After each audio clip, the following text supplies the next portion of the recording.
Voici donc, semble-t-il, le temps de l'été, propice à un changement de rythme de vie, même si l'on continue de travailler. On s'invite, on se rend visite autour d'un pique-nique, d'un barbecue. Bref, on prend le temps d'essayer de faire de vraies rencontres.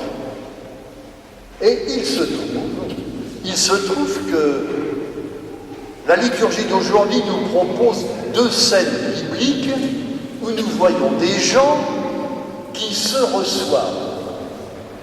La première scène, c'est Abraham avec sa femme Sarah qui reçoivent trois voyageurs qui passent, totalement inconnus. Et puis cette scène évangélique de Marthe qui reçoit Jésus. La première visite se passe bien. La seconde, me semble-t-il, un peu moins bien. En tout cas, il me semble que chacune de ces deux scènes bibliques a quelque chose à nous dire sur ce que c'est que faire une vraie rencontre. D'abord, la scène de Marthe recevant Jésus. Luc est le seul évangéliste qui nous raconte cet épisode, le seul. Apparemment, tout a l'air de se présenter sous les meilleurs auspices. Marthe est tout à la joie de mettre les petits plats dans les grands pour recevoir Jésus, et puis, soudain, la voilà qui s'agace et qui même se met en colère contre sa sœur, Marie, qui ne lui apporte aucune aide, et puis aussi, elle se met en colère contre Jésus, qui accapare sa sœur.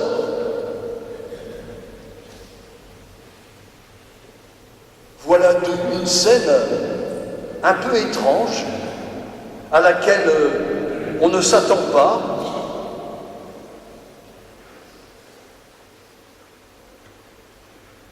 Ce qui est ce coup de sang de Marthe va jeter un froid, j'imagine, sur le repas.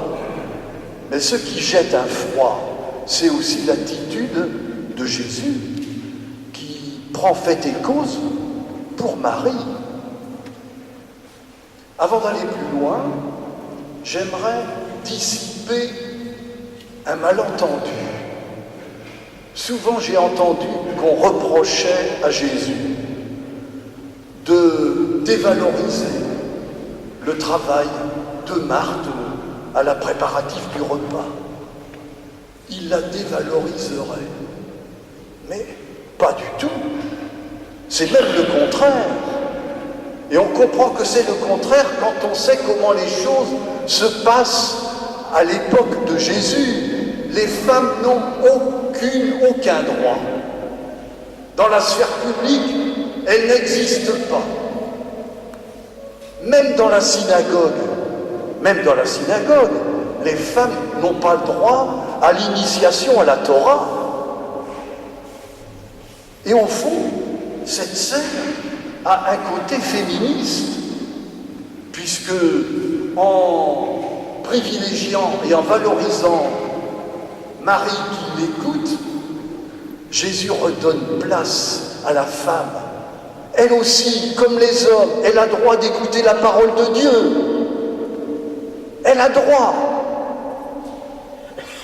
Mais alors où est le problème? Il y a quand même un problème avec Marthe. Parce que Marthe, tout à son repas et à ses préparatifs, a oublié le but de la visite. Qui était quoi? De rencontrer Jésus, d'entrer en conversation avec lui. Qu'est-ce que tu fais, Jésus, ici à Béthanie?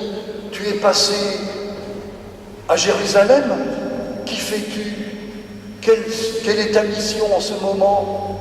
Quels sont tes projets, tes joies, tes difficultés? Aucune question de Marthe. Elle est à milieu de ça, elle est à son repas.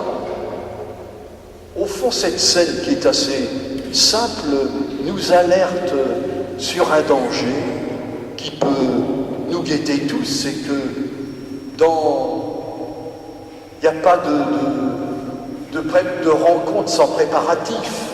Mais n'oublions pas le but des visites, c'est de découvrir ceux avec qui l'on est, de s'intéresser à eux, de leur poser des questions, bref, de les découvrir.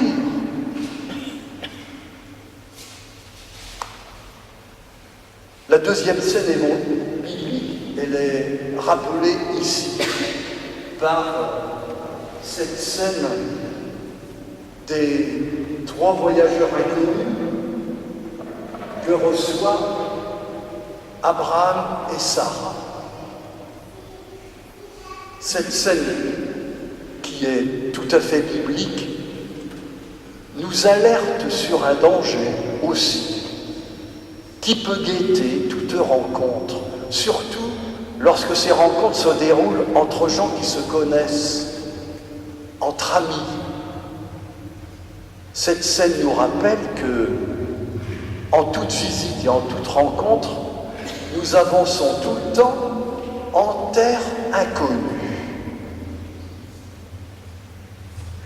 Rencontrer quelqu'un, ce n'est jamais rentrer chez lui avec ses gros sabots comme on rentre dans un moulin, même si c'est quelqu'un qu'on connaît apparemment par cœur. La personne est toujours en face de nous une terre inconnue, toujours à découvrir. C'est vrai pour les couples, c'est vrai pour les gens qui se connaissent.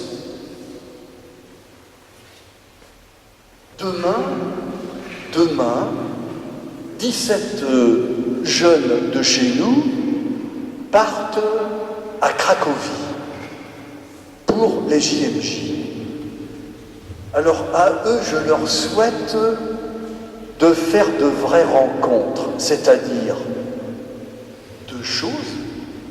La première, de ne pas se laisser accaparer par toute la logistique de ce voyage qui est important et nécessaire, mais de ne pas oublier le but, de faire des rencontres. Et puis, en ce temps de mondialisation où les jeunes se font facilement des voyages, de ne pas oublier que ceux que l'on rencontre sont toujours des terres inconnues à découvrir. Ce qui est bon pour les jeunes des JMJ est aussi bon pour nous.